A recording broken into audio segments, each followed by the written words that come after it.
Jim, you good? Welcome, everyone. I'd like to call the regularly scheduled planning board meeting for June 14th to order at 6:30 p.m. Are there any public comments? Okay, hearing none, we'll move on to the next item on the agenda, new business, special use permit 23-005. Oh, thank you. Okay. For a special use permit for the following fill and grading activities at 1156 Duck Road to allow bulkheads or retaining walls to support and contain fill, which is not permitted under subsection 156.128A6, and 2, to allow up to 4 feet of fill behind the upper retaining wall where a maximum of 3 feet is allowed. Is permitted in subsection 156.128A12A, and 3, to allow up to 5 feet of fill behind the lower bulkhead where a maximum of 3 feet is permitted, subsection 156.128A12A. Joe, do you want to get us started? Thank you, Mr. Chairman. Yeah, I think the chairman summarized why we're here for this special use permit. As he noted, there are several different aspects of this permit that require a special use approval, and he outlined those, so I won't repeat them. But for the record, let me just start by noting that this meeting was properly noticed to all adjoining owners, posted on the property and posted here at Town Hall, and we ran a legal ad in the paper as well, advertising this meeting of the board to discuss this item. So the first thing, and I want to start by thanking Sandy and Jim for setting up, and Sandy's going to walk through the slides as appropriate, so thank you for your help with that. You can see up there on the map, the subject property is on the Sound.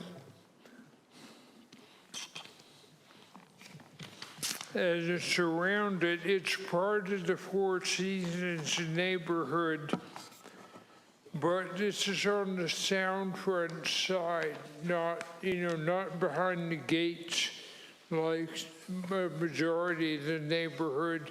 So what you can see on that is it's surrounded by development, but what you may want, I think it's important to note on this application that immediately to the south is actually not a developed property with a residence, but the neighborhood sound access for Four Seasons. So you see there's a pier on that property, but it's not improved with the house. Now it is narrower than most of the properties along there, but you can see that a majority of what's around it is residential and developed already. One thing you may want to note is that all of the other residential properties have a bulkhead, the ones that adjoin this, okay? So I think that's an important part of your deliberation tonight. So the issue is that the subject property sits up on a high bluff. You have some photographs in your packet from the applicant that that show how that bluff and how it is being impacted by erosion and sedimentation.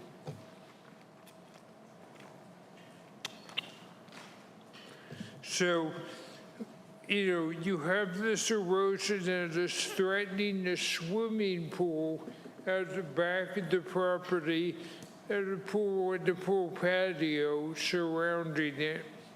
They have a concrete pool patio that surrounds the pool, and they're proposing to stabilize the bluff to prevent further erosion and protect those existing assets that they have on the property. So Sandy, what she's got up right now shows you as an aerial photograph overlaid with the bulkhead down at the bottom that would be on the sound front, and then up a retaining wall that goes midway up the slope and further supports the area up above that. So that's what the applicant is looking at doing.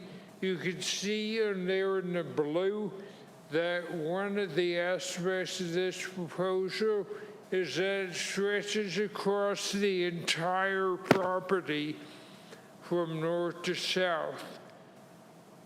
So it would encompass the entire bluff, not just one section. So in looking at the ordinance standards, there are findings that the board needs to make. And you can see on there, Sandy, thank you. I skipped over that, but that just kind of, it's a schematic.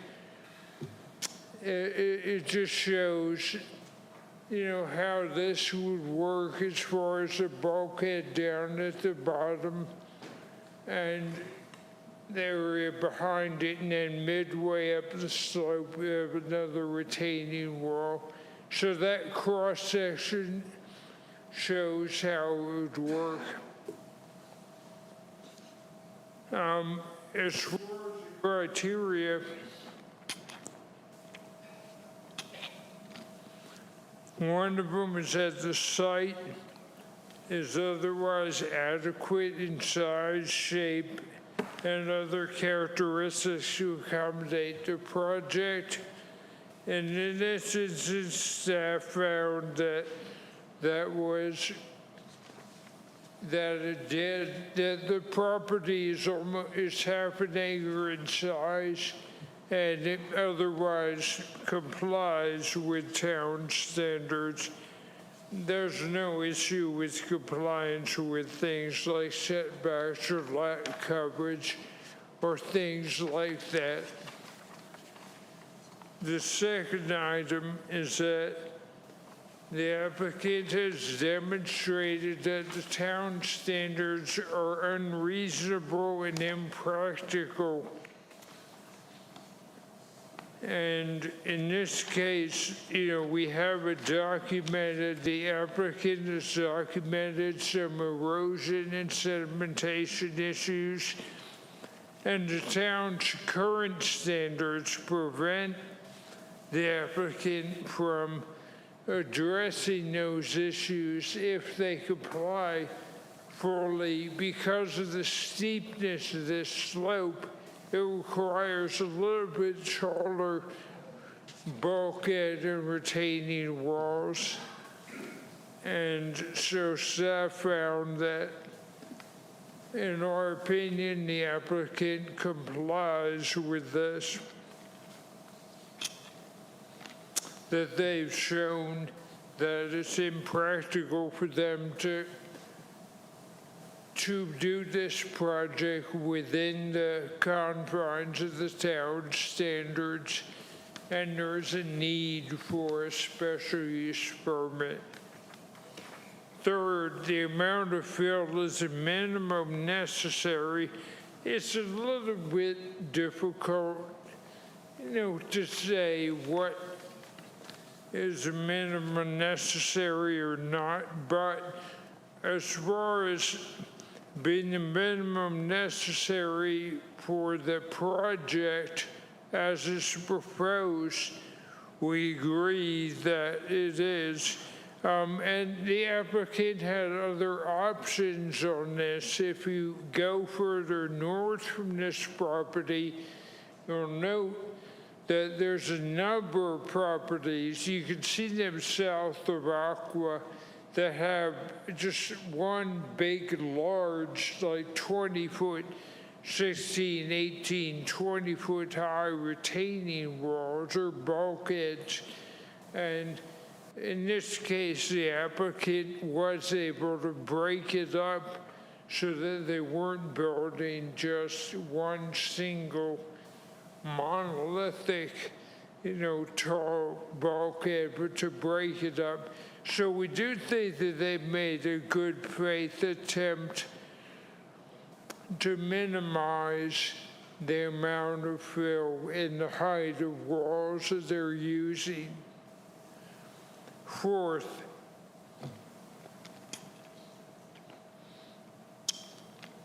that the proposed spill would not negatively impact adjacent properties or the surrounding area. And this is where it gets a little bit trickier for us. The applicant, as we'll note later, has not submitted a stormwater drainage plan that was prepared by that slope, so it's not really changing. They're not building a bulkhead, and the obvious, so we did not make a finding that this met finding 4. In fact, we suspect it may not totally. Number 5, since they have provided some information. They have provided some information on how this project impacts, but they have submitted a formal plan. They have, as far as the impact on neighboring properties, it was not clear to us that it would not have a negative impact. And then number 6, I explain the options you have as a board. So that is that's a summary of the staff's analysis. But we did note that if the board does decide to approve or recommend approval, we did have some conditions. We're recommending, one of which is that the applicant submit the required materials and obtain a land disturbance and building permit prior to commencing any work. And secondly, that all areas of land disturbance must be stabilized prior to issuance of a certificate of completion for the project. And Mr. Chair, that concludes my presentation. It was a summary, so I'll be glad to provide any additional details or answer questions that the board has. Thank you, Joe. Just go down the line. Any questions for staff? Bren? No. James? No? Thank you. I don't.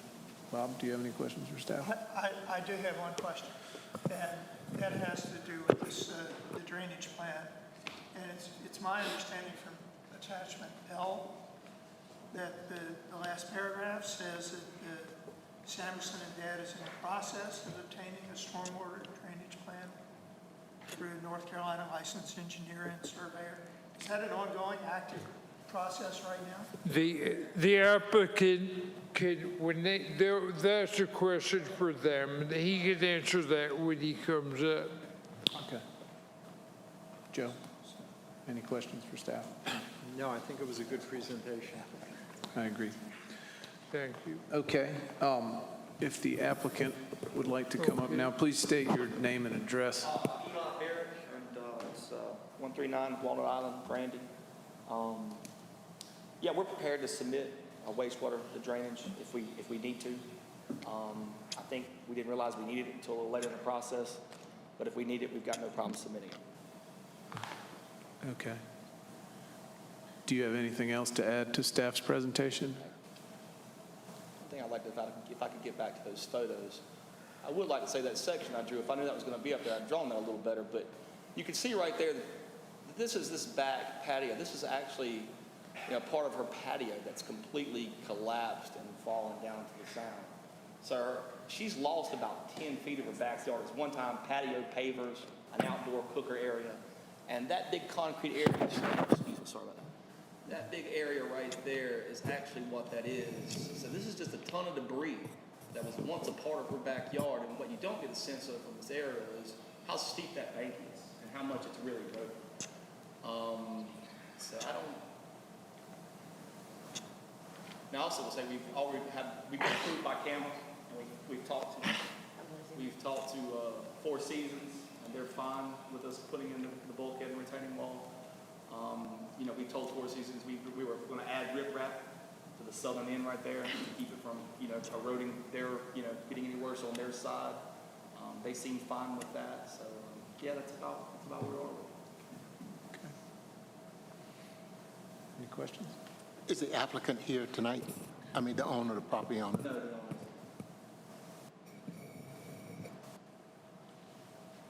No. When you should you move forward with the engineer preparing a stormwater plan, would you be open to having them speak to the southern corner of the bulkhead and the riprap installation and what that might do to flow of sound water during a storm event? If that's what we need to do, then that's what we'll do.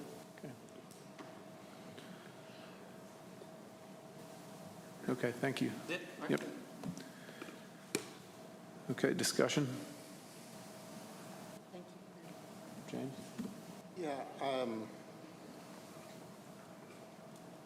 this property doesn't have many options. No. This property doesn't have many options. The erosion is clear. And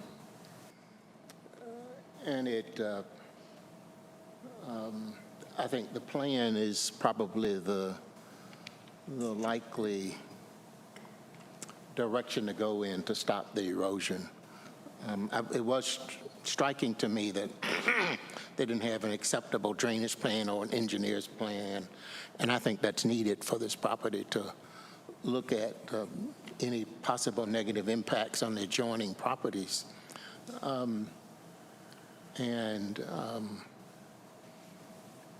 Given the amount and the nature of the work to be done there, I think that's essential for this project.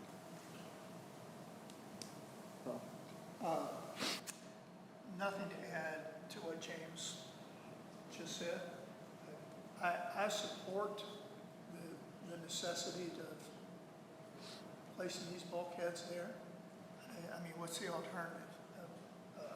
Elsewise, the entire property is going to eventually fall into the sound. And who knows where the water will eventually stop once it goes that far, and the impact it may have on the adjacent properties. So I think it appears to be designed to have the least impact on the environment, and I think it's what they proposed. I fully support. I do agree, though, that we just don't always know what unintended consequences might be, and so therefore I think that engineering study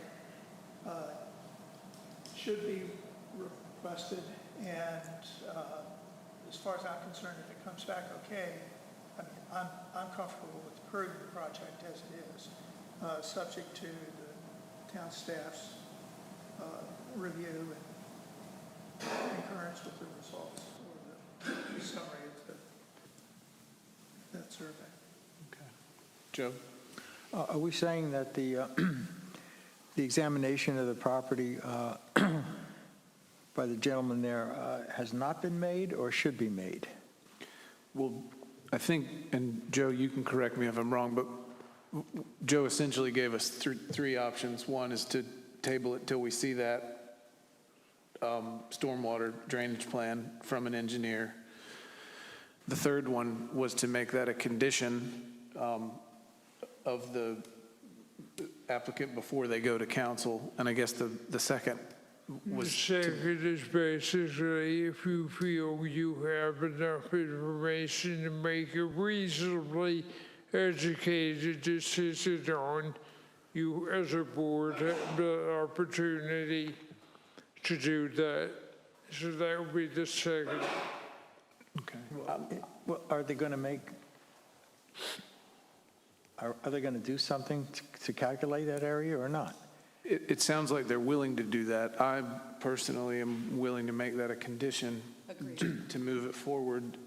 Yeah, I would too, but I don't think I'd want to hold them up too much. I think we looked at that property, and anybody who looks at that property has got to come out with the same thoughts in their mind as we did. They don't have any choices. No. And I would move ahead with them. And if we want them to come back with something, I'd do it so that we don't have to hold them up. I'd add that I accessed it by the Four Seasons stairs, and I mean, they're already experiencing some pretty significant erosion there, so it's possible that whatever they do could improve the situation. But James, are you open to making that a condition?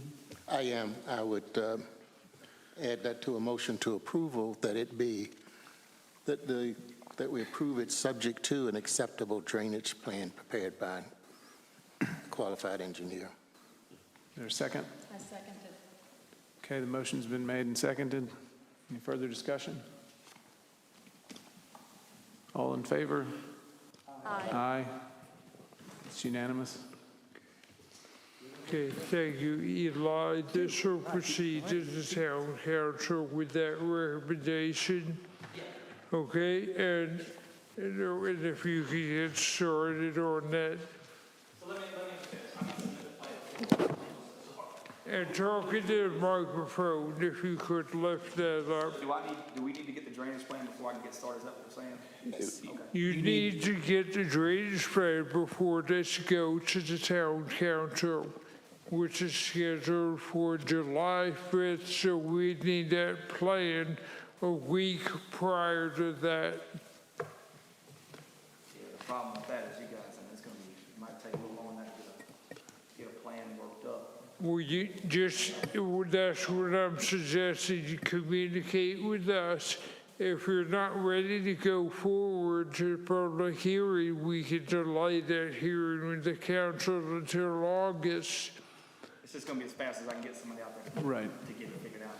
Okay, And sorry to interrupt you, but Joe, we don't have to hear that again, correct? correct. Okay. The board Yeah, has just be going to made their council. recommendation, so what we do need, it is a requirement for the council. Okay?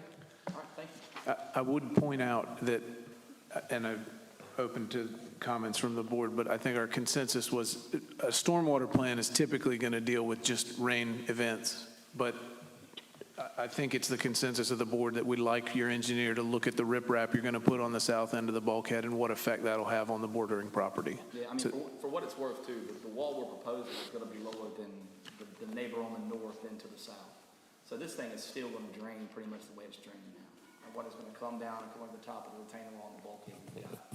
So, yeah, we'll get a plan submitted to you guys. Thank you. Appreciate it. Okay. We'll move forward to the next item on the agenda, special use permit 23-006. It's a special use permit for fill and grading activities at 103 Amy Lane. One, to allow lower and middle retaining walls up to 8 feet in height where a maximum of 6 feet in height is permitted in subsection 156.050.2. To allow the retaining walls to support and contain fill, which is not permitted under subsection 156.128A, 6, and 3. To allow up to 6 feet of fill behind the middle retaining wall where a maximum of 3 feet is permitted in subsection 156.128A, 12A, and 4, to allow up to 8 feet of fill behind the lower retaining wall where a maximum of 3 feet of fill is permitted in subsection 156.128A, 12A. Joe? Thank you, Mr. Chairman. You'll note there are a lot of similarities, but there are some important differences in this proposal as well. The first of which we'll get into as I talk about the property itself. But first, for the record, this was properly noticed and advertised as well for this public meeting. So in this instance, we have another Southfront property. This is located further south of the area we were just looking at. But again, the Southfront property, one of the key differences is that this property already has a Southfront bulkhead that will remain. So what they are proposing are retaining walls above that bulkhead that would be, again, it's a steeper slope. It's actually a little bit higher bluff than the other property.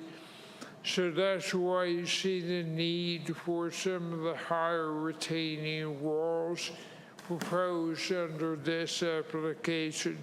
So what you have in this instance is a series of 3 retaining walls, 2 that are about 8 feet in height, and Cindy has that up for you. And then the last one is cut into the slope. It is only about 4 feet in height. So there's no special use permit necessary for that last component, but there is for the other 2, okay? So in this instance, again, we have a developed property with a house and swimming pool that has a concrete patio as well as some wooden decking around the pool.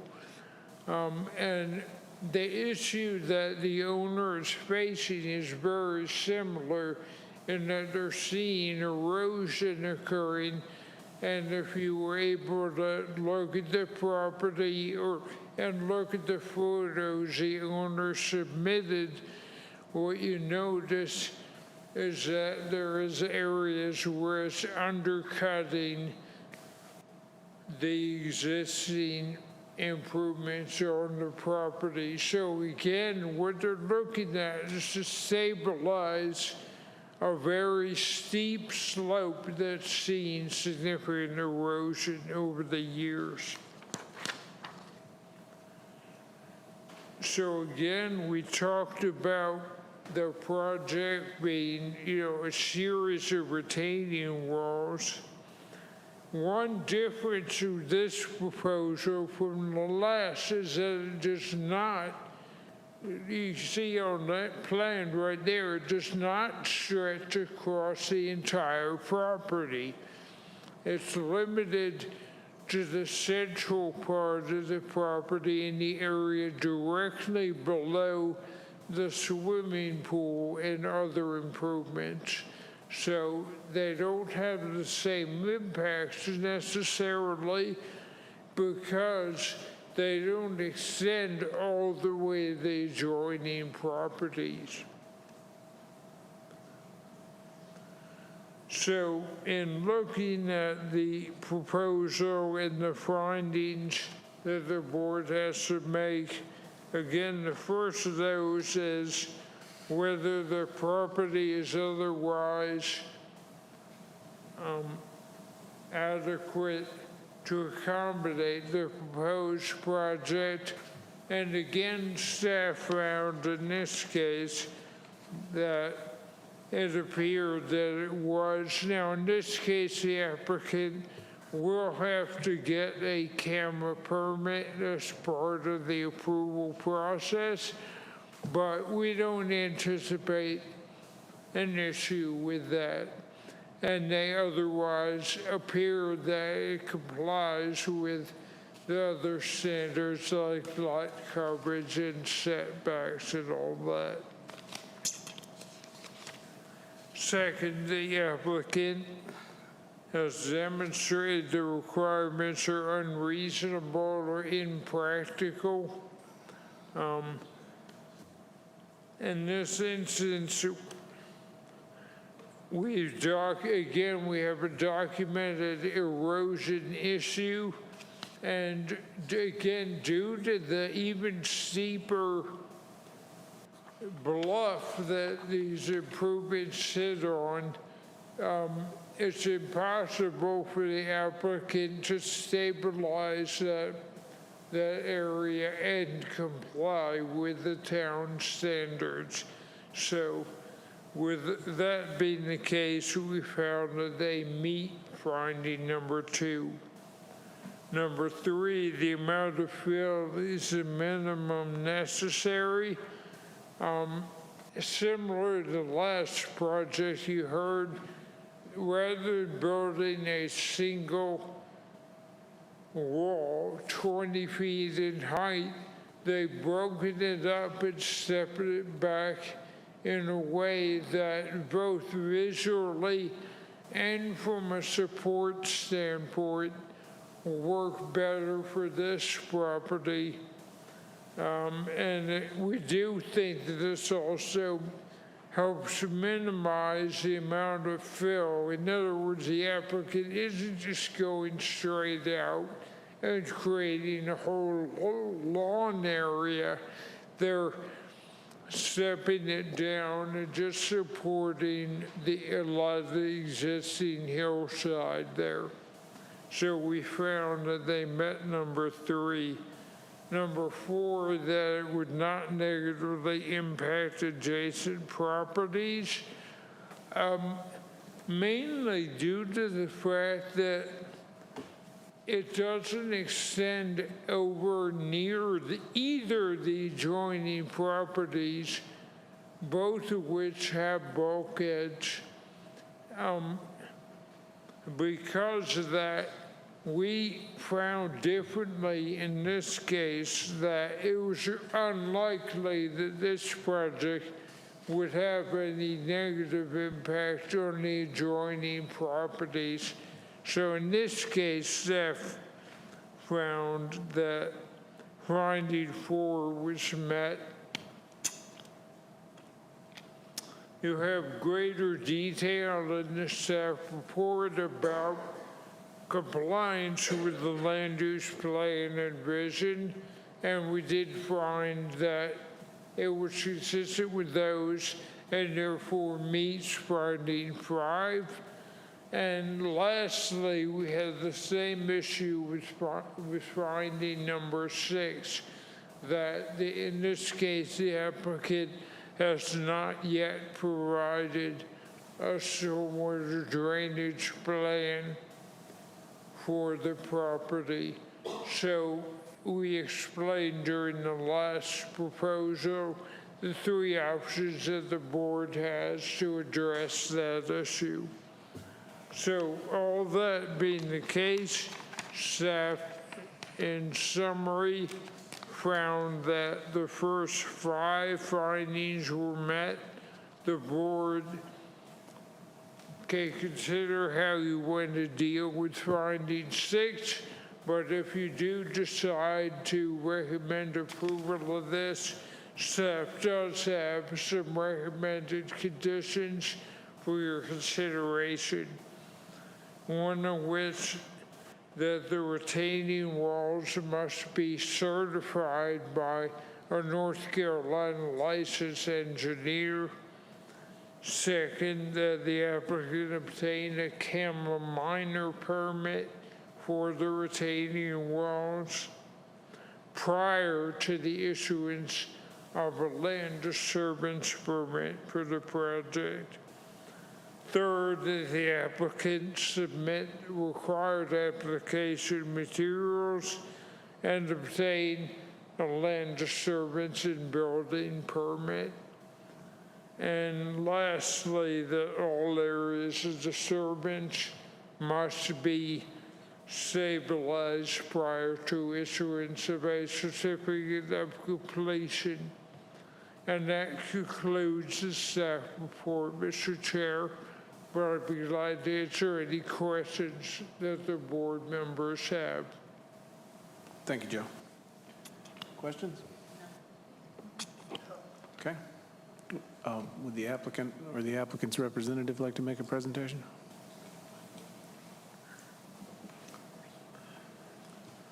Good afternoon. I'm Kevin Lineberger with Millstone Marine, representing Ms. Rosemary who's here. To answer any questions you may have. Kevin, did you state your information I'd like Thank to you. offer? Okay. Mary, if you could speak into the microphone, please.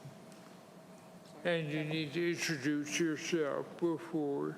So I'm Rosemary Gordon. I am the owner of 103 Amy Lane. I've lived there since 2004. And I actually really have a story to tell, and it should be quick. But before I start my story, I'd like to say, in hearing the presentation before ours, I'd like to offer the information about stormwater. I've been an avid proponent of capturing rainwater, and at my house, I now capture almost 300 gallons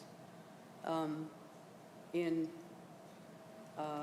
tanks that I have developed with each drain spout on my house. So the main drain coming off of the sound side roof all goes into these drainage tanks. And I use that water.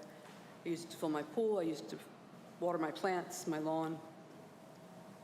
But in addition to that, I know the value of trees, and we've lost a lot of trees, and that's what you'll see in my story. I have already started to collect oak trees.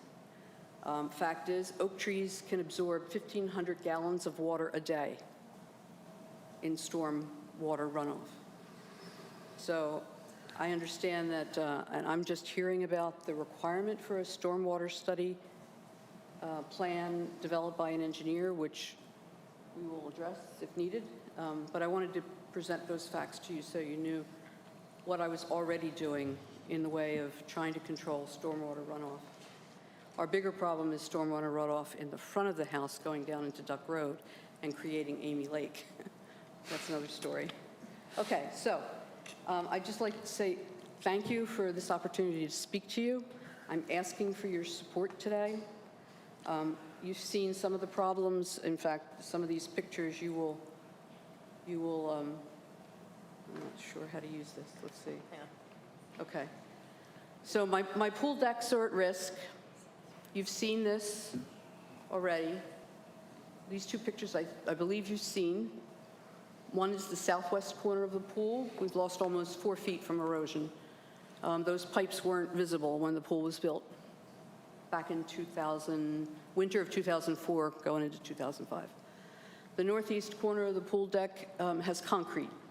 The concrete slab actually was replaced once, but it is still slipping. Even with extensive concrete pilings underneath of it, it is still slipping. These are the top decks. That is the north side of the pool. Everything was level. It's a little hard to see in this picture, but you could see the decking around the concrete is rising. That's because the concrete is shifting down the slope and actually pulling the other parts of the deck with it. You could see the railing of the same picture. I'm standing south, looking north. You could see the bend in the railing, and at the very tail end, you could see the bend in the decking happening, all being pulled by the concrete. Notice there's some trees beyond that point. Those trees have stabilized that north end, and I've taken good care of those trees over the years because we've lost so many.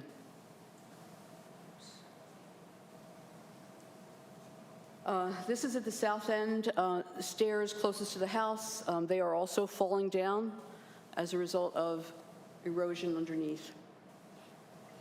I've noticed cracks in my foundation. This house was built back in the early 70s. It has a cinder block foundation, not pilings. So I'm worried about that. This was the first time we rebuilt steps after Irene in 2011. This was after Michael's damage. We had to rebuild them again. So this is the third time we're rebuilding steps. I hope the last time. It's hard to tell, but we have had up to 15-foot waves crashing over our bulkhead, which is somewhere around 7 feet tall. And I could measure that because all the tree trunks were missing bark at the 15-foot level. So that's 15 feet above the bulkhead that we already have. There's one of the trees that fell. That actually was a dead tree that had fallen during a nor'easter. So story I'm trying to tell is the trees have saved us. The first 10 years, we didn't have erosion problems. This was taken in 2004 in September when we bought the house. That's looking out my living room. There are no trees there anymore. This is looking at the north side. Those trees are gone. And back in April of 2011, if you recall, there was a tornado. The tornado hit the heavily wooded lot next to us, snapped the trees in half, drove them into our house, and we lost all those trees. That's what our house looked like. All those trees. All down the steps. More trees. Into my bedroom. The tree was laying on my side of the bed. Thankfully, I wasn't there that night. This was after Michael, it's the neighbor to the south of us. He had to rebuild decks after Michael. He had a corner of his pool sticking out at that point. And this is an example. This is just north of the house that you considered in the previous case. They had to do extensive work as well as move the house. So our whole area where this high dune is has been a problem. And the problem has occurred since all the trees have left. So I'm a big proponent of trees. I plan to plant as many as I can. But at this point, I need the stability of the dune to be intact before I spend a lot of money putting trees in. So thank you. That's all the comments I had. I hope it's enlightened you a little bit more. If not, I'll answer any questions you have. Thank you. I visited the site, and you've got some very mature fig trees. Will they be disrupted because of this? I am planning that they not be. Okay, I wasn't sure if it was going to be in that zone or not. All right, thank you. The tree has withstood all of these storms. It's the only tree in our sound front standing. Thank you. Rosemary, how are you? I'm good, thank you, James. Where and how are you collecting the runoff drain water now? So I've acquired old olive barrels that are food grade quality, and I have tapped into my drain spouts, and the water gets collected into those rain barrels. They're each about 85 gallons. And secondly, I think it is your plan, although not discussed in the information in front of us, to use fill from the front of your house, the front area of your house, Thank you to for bringing that up, primarily James. use that in the back, so that actually the amount of fill you're using is less than 3 feet Yes. of off-site fill. My plan is to do some other remodeling in the future, and I would like to also apply for land disturbance to remove some of the front yard. That would be moved to this lower level. I believe that meets with other codes I've looked at. I believe the codes are worried about adding fill to make it higher. I'm taking fill from a high level and putting it down on these walls. And that could be done as part of the same land disturbance permit. Right. Yeah. Yeah, which would come along with the building permit or. Yeah. Bob, any questions? No questions. Joe? No, I think this is very similar to the last one. At least the end result is going to be the same. And you're very close to the last one. So Very close. I don't have anything beyond that. Would you be willing to submit a engineered stormwater plan prior to going before council? We are I'd having, like to ask that we waive that on this one, because what we're doing here is we're creating two big flats, and we're actually retaining more stormwater than before. We're not adding any impervious surface. If Not you could affecting any of the speak lots on either into side. the mic. Oh, sorry. Do you want me to say all that again? Did you hear it? Yeah, it's on record. Well, I would actually like to ask that we waive that requirement in this situation, because I don't think it's warranted. What we're doing is stopping the stormwater that rolls down that hill now and giving it a place to infiltrate before it rolls into the 30-foot buffer. I think we're leaving it better than we found it, and we definitely aren't having any impacts to any of the adjacent properties. I just don't see, I see that as an undue expense for Ms. Gordon at this point on this one. I really do.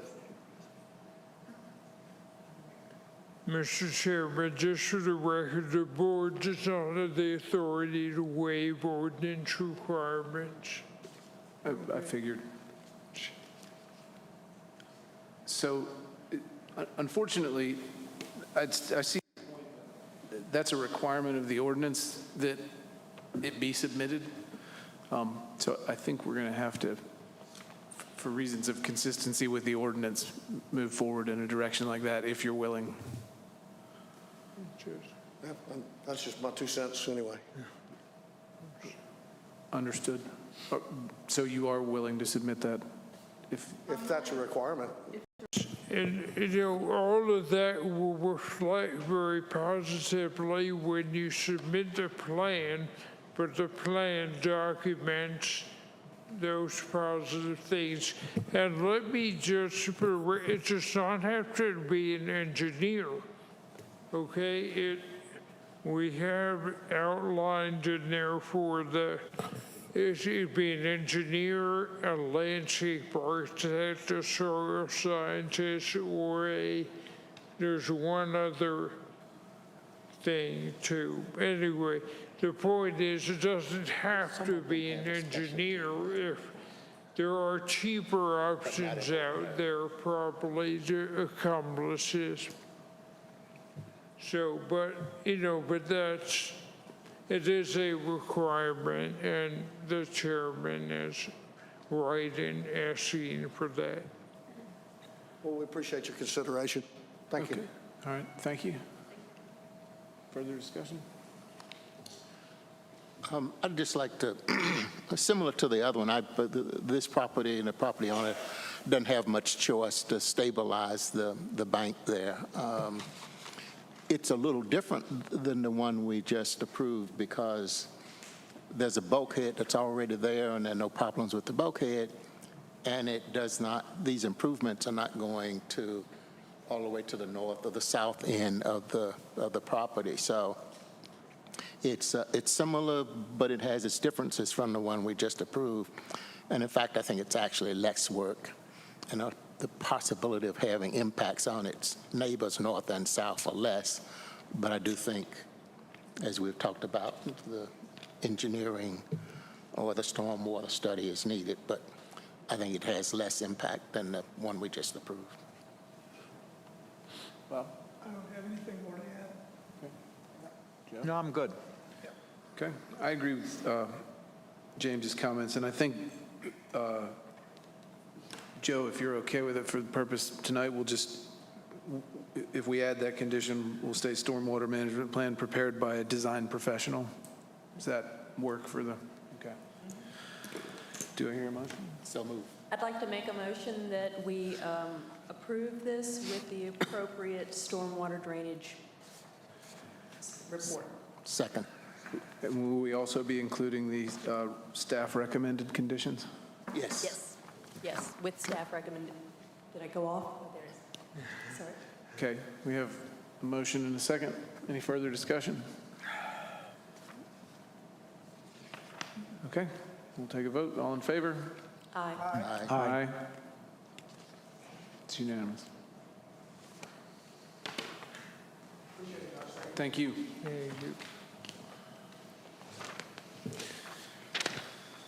Okay, moving along to old business. Ordinance 23-08, a text amendment adding a definition for drug paraphernalia sales. All right, Mr. Chairman, this is one that comes to you really directly from Town Attorney Robert Hobbs. He's the one who drafted this ordinance and did the research. So we've highlighted, you have a copy highlighted where this was considered back in February of last year, where we first brought up this issue when we had some businesses looking to locate in the town, and we were seeking some guidance from the town attorney on, you know, at what point is there a magic point at which something becomes primarily a drug paraphernalia sales shop versus something else? Because it was pointed out quite accurately that if you go to the convenience store, they sell some items that are considered drug paraphernalia, but they're not a drug paraphernalia shop. You know, those are a very small amount of, you know, what they sell. And so we asked for his guidance, and this is the best that he could give us. So that was the issue we're trying to deal with. We didn't want anything that was going to take away. You know, there's a lot of statements in our visit as a town and in land use plan about being a family-oriented kind of place and keeping that village atmosphere. So we didn't want the, I don't know, this might sound, we didn't want the wrong kind of business, you know, coming in. And that's why we had limitations on adult entertainment, you know, and things like that. So this was another one where we're looking at that, and after researching it over a period of months, getting some guidance from the UNC School of Government, Mr. Hobbs came up with the proposal that you have before you in the ordinance that provides a definition of drug paraphernalia sales. It's probably not as cut and dry as we as a staff usually like it, but it gives us better guidance and at least something to help support our interpretations if we do have someone come in with this type of business. So we're recommending that the board consider approval of, or recommending approval of this as it's drafted by the town attorney. And I'd be glad to answer any questions. Any questions? Thank you, Joe.